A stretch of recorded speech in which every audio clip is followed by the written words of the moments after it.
अॼु घोट उकाशा मीराणी थियो आहे, लख तंहिंखे मुबारक कया। अॼु घोट उकाशा मीराणी थियो आहे, लख तंहिंखे मुबारक कया।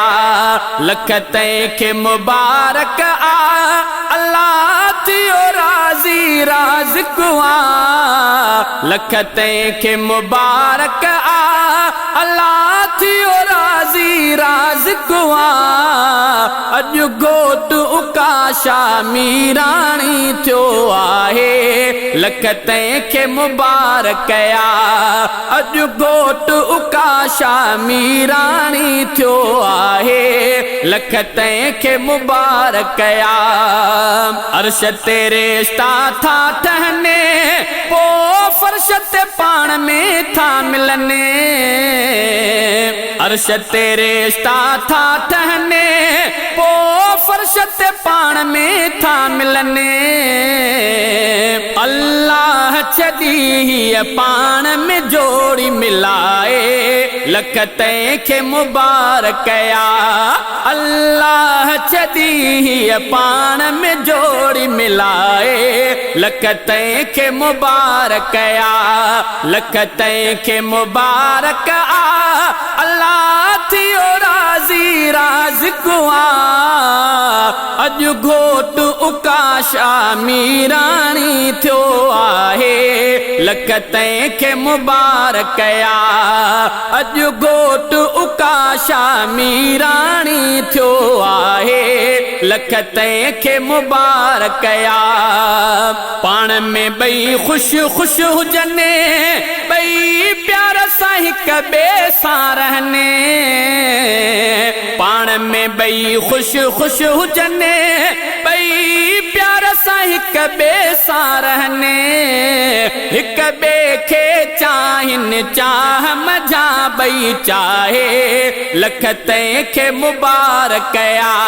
हिक ॿिए खे चाहिनि चाह मझा ॿई चाहे, लख तंहिंखे मुबारक कया।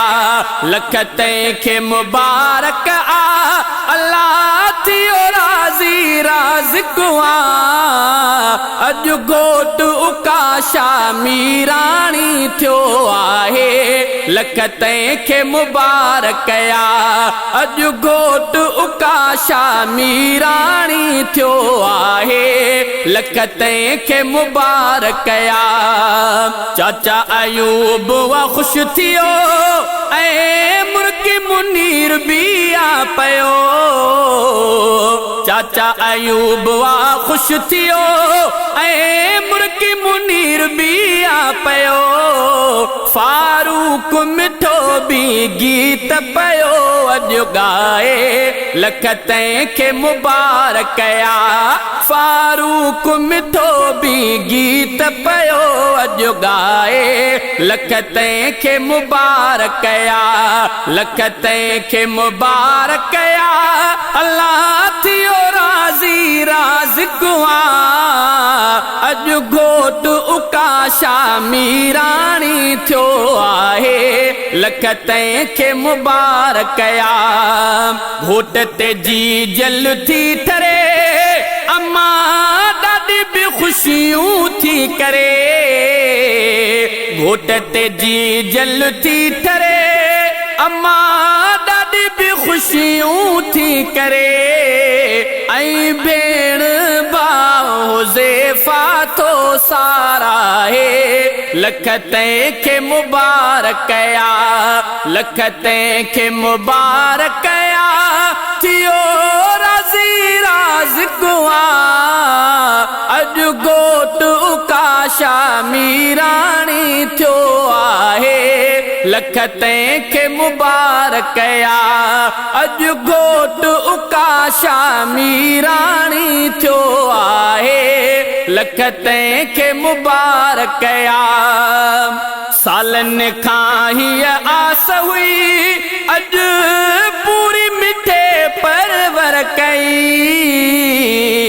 सालनि खां हीअ आस हुई, अॼु पूरी मिठे परवर कई। शहजादा छॾिया रब ओला सारा लाहे लख तंहिंखे मुबारक कया शहजादा छॾिया रब ओला सारा लाहे लख तंहिंखे मुबारक कया लख तंहिंखे मुबारक कया थियो राज़ी राज़िक़ुआ अॼु घोट उकाशा मीराणी थियो आहे लख तंहिंखे मुबारक कया अॼु घोट उकाशा मीराणी थियो आहे लख तंहिंखे मुबारक कया।